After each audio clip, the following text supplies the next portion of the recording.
अतीप अतीप के राजा पधार चुके हैं, लेकिन अभी तक एक विशेष मंच जिनके लिए बनवाया है वो बाबा विश्वामित्र हैं, और रंगभूमि में अभी तक बाबा नहीं आए हैं। तो उन्हें लाने के लिए महाराज श्री जनक जी ने अपने पुरोहित को बुलवाया। अब जनक के पुरोहित कौन है? महाराज सतानंद। आपने नाम सुना होगा अहिल्या जी का, गौतम ऋषि का, उन्हीं के पुत्र हैं, लेकिन श्रापित हैं। चूंकि लोग इनके चरणों की वंदना नहीं करते, लेकिन एक वरदान दिया था गौतम ऋषि ने कि जब त्रेता के चौथे चरण में स्वयं राम तुम्हारे चरणों की वंदना करेंगे तब तुम्हारा ब्राह्मणत्व वापस आएगा। आज वही समय है। सतानंद तब जनक बुलाए, सतानंद तब जनक बुलाए, सतानंद तब जनक बुलाए, कौशिक मुनि तुरंत पठाए।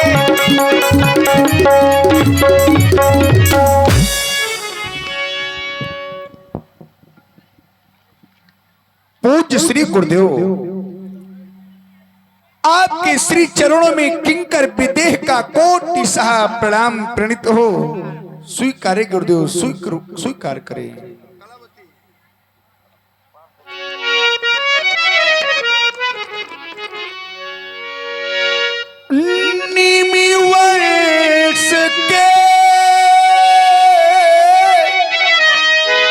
निमि वंश को प्रशंसित करने वाले पूज्य श्री गुरुदेव भगवान निमि वंश के हे पूज्य ऋषिवर, मांगुली के बंटन तुम्हारा कोटि सहा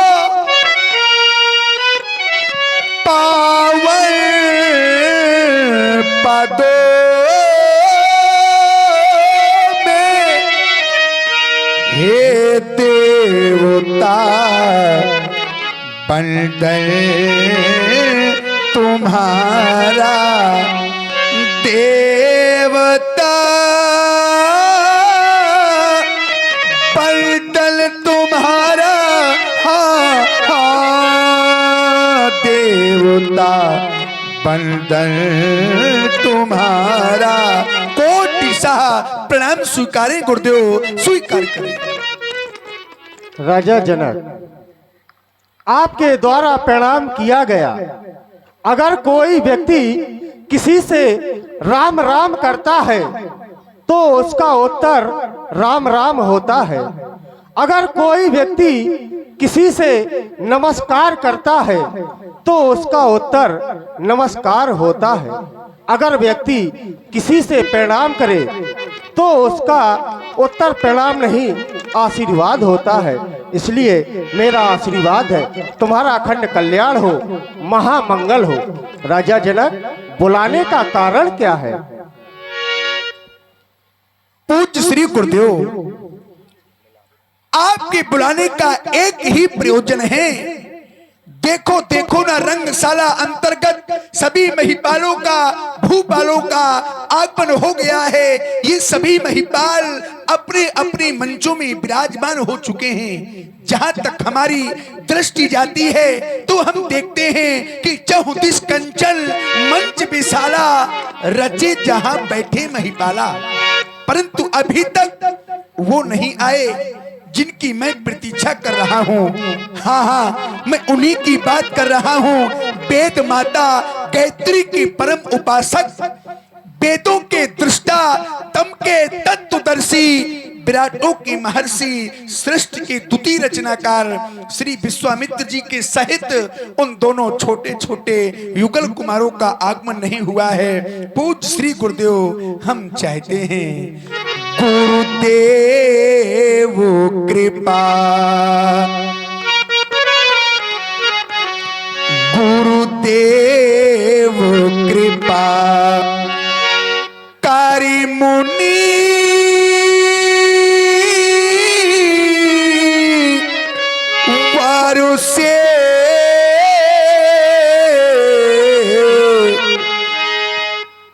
पहले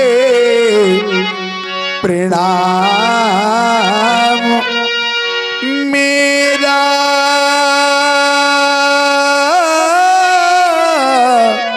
कहना। इसके पश्चात गुरुदेव फिर मेरा हाँ फिर मेरा निवेदन कह कह के गुरुवर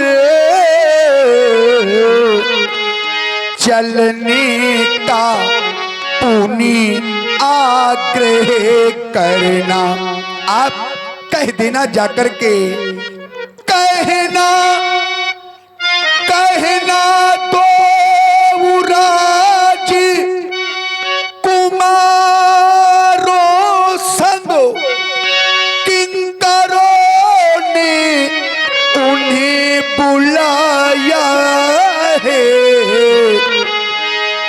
आप करे कृपा इतनी गुरुवर चरणों में शीश झुकाया है। चाहता हूँ गुरुदेव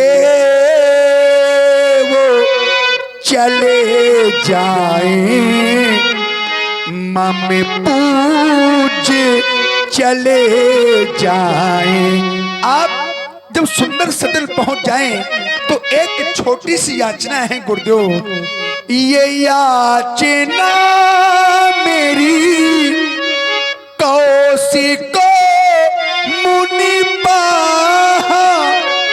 श्रीमुख से पहुंचाए। गुरुदेव चले जाए। आप सुंदर सदन पहुंच जाएंगे। पहुंचकर श्री विश्वामित्र जी का दर्शन करेंगे। साथ में दोनों छोटे छोटे युगल कुमारों का दर्शन करेंगे और हम अपनी मिथिला में अपनी पलक पावनी बिछाकर उनकी आने की प्रतीक्षा करेंगे। हम पलकन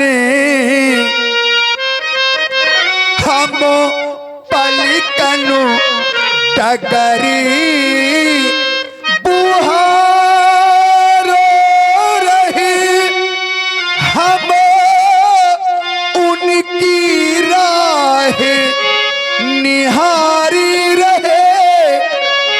दो राजकुंवर संग मक्खी पावन दर्शन को आवे।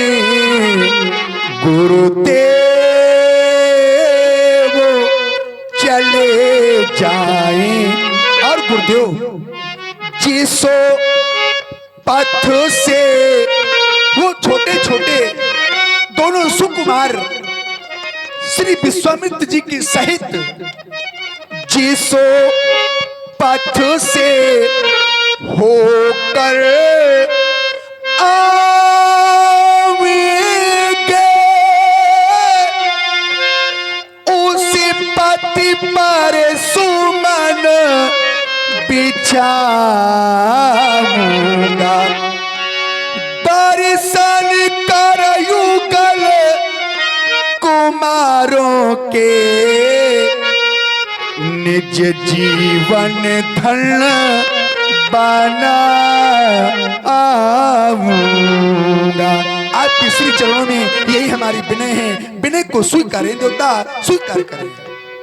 महाराज जनक, आपका कथन है कि हम महामुनि विश्वामित्र जी के पास जाएं और उनको यहाँ आने के लिए कहें। क्यों नहीं, हम इसी क्षण जाएंगे और महामुनि विश्वामित्र जी से विनय करेंगे कि वो मिथिला के अंतर्गत पधारे, आप राज्य की ओर जाएं और राज्य के अन्य कार्य देखें। हम इसी क्षण महामुनि विश्वामित्र जी के पास चलते हैं। देखिए, राजा जनक जी ने अपनी विनय कहकर के भेजी। कहां भेजा कि आप विश्वामित्र जी के पास में जाइए। कहां है बाबा विश्वामित्र? मिथिला के बाहर गांव सुंदर सदन में ठहरे हैं, अब वहां से लेने के लिए जा रहे हैं। ले लो मजा भजन का जीवन के रहते रहते, ले लो मजा भजन का जीवन के रहते रहते, वरना न कर सका कुछ, वरना न कर सका कुछ, क्या वो कहते कहते ले लो मजा।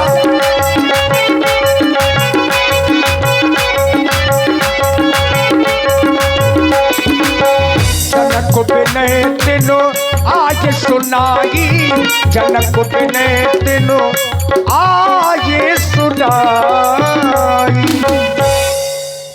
आइए योगराज क्षीरध्वज जी के कुलाचार महर्षि शतानंद जी, सुंदर सदन में आने का कोई विशेष कारण होगा? हाँ मुनिराज, अवगत कराएं, हम जानना आप चाहेंगे। आसन ग्रहण करें। हे मुनिराज, सर्वप्रथम आप मेरा प्रणाम स्वीकार करें।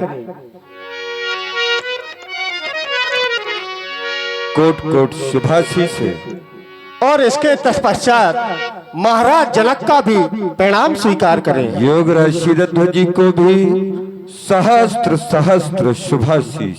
हे महामुनि, मुझे महाराज जनक जी ने भेजा है और एक विनय की है, कहे तो वो विनय आपके समस्त प्रस्तुत करो। प्रस्तुत करें, हम हे सुनना मुनिराज चाहते हैं। श्रवण करें। मिथिला में आजो महामंगल,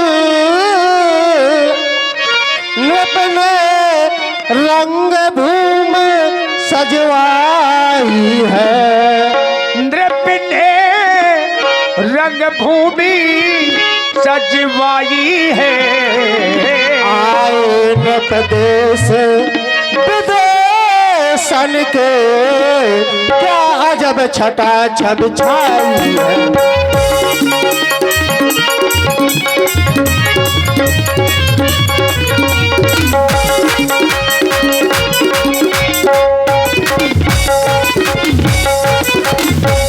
हे मुनिराज, कहाँ कहाँ के राजा आए हैं, आप श्रवण करो। पूर्वी पछाई दक्षिणाई, ये उत्तरी बंगवासी आए, ये उत्तरी बंगवासी आए हैं। गुजर पंजाबी मारवाड़ी, कर्नाटक के अति छब छाए।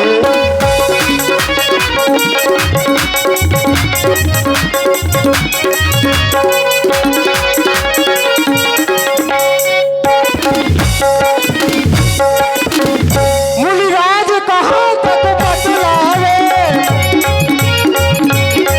मुनिराज मुनिराज मुनिराज मुनिराज मुनिराज मुनिराज मुनिराज मुनिराज मुनिराज मुनिराज कहाँ तक बतलावे, ये धूपों की समाज इकट्ठा है, कोई भुज ठोके मूछे थे, कोई हंसी करे कोई ठट्ठा है।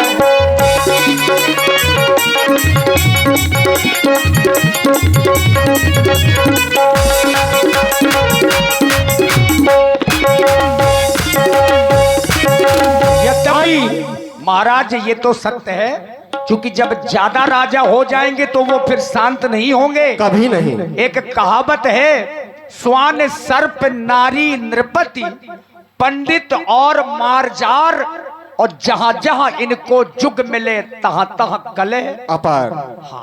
जहाँ पर एक से अधिक राजा होते देखिए, हैं, अर्थ गलत मत निकालिए। जब एक से दो पंडित हो जाएंगे, पंडित माने विद्वान होता है, जब दो विद्वान मिलेंगे तो चर्चा शास्त्रार्थ की होने लगेगी, तो भला शांति कैसे होगी? कभी नहीं। हाँ, जिसके जो कर्म है वो करेगा। स्वान कुत्ते हैं, जब दो लोग मिलेंगे तो कुत्ते लड़ने लगते कभी हैं। शांत नहीं होगे। हाँ, उसी प्रकार एक से अगर दो नारियां हैं तो वो कभी शांत नहीं बैठेंगे। इसलिए मुनिवर, अंतिम दिन आजो स्वयंवर का,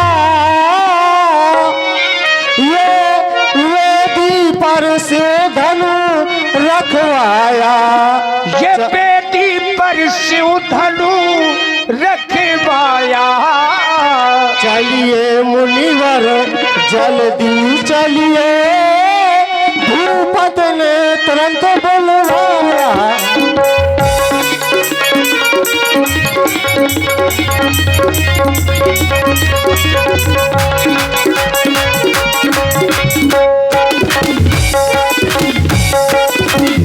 हे महामुनि, आप सोच रहे हैं कि हम कल चले जाएंगे, परसों चले जाएंगे। नहीं, आप समस्त ऋषि समुदाय और जो आपके साथ में 2 युगल राजकुमार हैं, उनको साथ में लेकर के आप मिथिला नगर की ओर पधारें। धर्मात्मा राम एवं सौमित्र लक्ष्मण ये योगराज श्रीधर जी के कुलाचार्य हैं। तुम दोनों बंधु इन्हें प्रणाम करो, आशीर्वाद प्राप्त करो। हे महामुनि, आप ये क्या करवा रहे हैं? आप हमारी वंदना किससे करवा रहे हैं? जो संसार में सभी इनकी वंदना कर रहे हैं, आप उनके द्वारा मेरे चरणों की वंदना करवा रहे हैं। वैसे तो ये हमारे पूजनीय हैं, क्योंकि कुछ क्षण द्वारा इनके द्वारा हमारी माँ अहिल्या का उद्धार हुआ है, तो वैसे तो वंदना मुझे करनी चाहिए। हाँ, ये है क्षत्रिय और हम है ब्राह्मण। अगर इन्होंने हमें ब्राह्मण समझ के प्रणाम किया है तो आशीर्वाद निडर हो और उसे सदा समर न जीते कोई, चिरंजीव जुग जीव हो, कीर्ति लतांबर हो, कीर्ति लतांबर हो। महामुनि, मैं चलता हूँ, आप अतिशीघ्र पधारें। अतिशीघ्र आ रहे हैं। सतानंद पदबंदी प्रभु बैठे गुरु पही जाई, चलहु तात मुनि कहू तब पठवा जनक के बुलाई। ये स्वयंवर देखी जाई, चल करके सीता के स्वयंवर को अब अवलोकन करना चाहिए। और आज उस रंग अवन के मध्य में हमें ये भी देखना है कि ईश का ही धो दे बड़ाई आज ईश्वर किसे बड़ाई का पात्र बना रहा है। लेकिन लक्ष्मण, तुम कुछ कहना चाहते हो, कहो कहो, तुम्हारे हृदय के उद्गार क्या है, आज हम सुनना भी चाहते हैं। लखन कहा जैसे भाजन सोई, नाथ कृपा तव जा पर होई। बाबा ने कहा चलकर देखना है विधाता किसे बड़ाई का पात्र बनाता है। नाथ कृपा तू जा पर होई। गुरुदेव भगवान, बड़ी लालसा है स्वयंवर देखने की और उत्सुक भी हैं, इसलिए अब नेत्र कह रहे हैं अति शीघ्र आप चल करके स्वयंवर का दर्शन करावें। रही बात बड़ाई की तो मेरा विश्वास कहता है आज हमारे गुरुदेव भगवान की कृपा जिस पर हो जाएगी, बड़ाई भी उसी को प्राप्त हो जाएगी। चले और चलकर देखें आपकी कृपा का भागी कौन बनता है।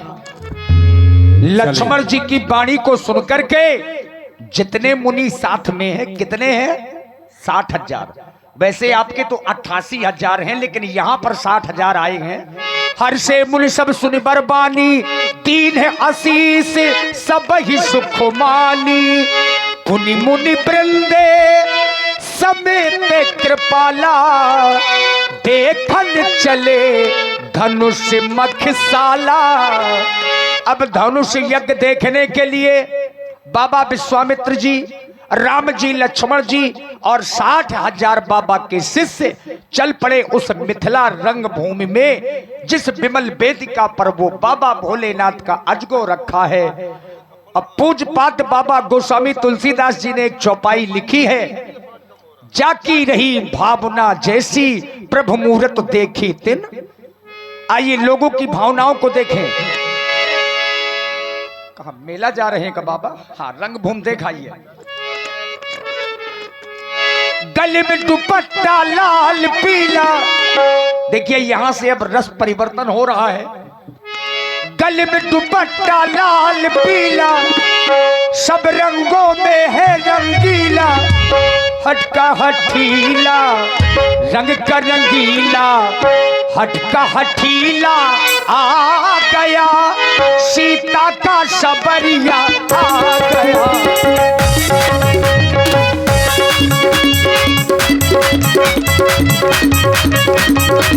रंग का रंगीला, हटका हठीला, रंग का रंगीला आ गया, सीता का सबरिया आ गया।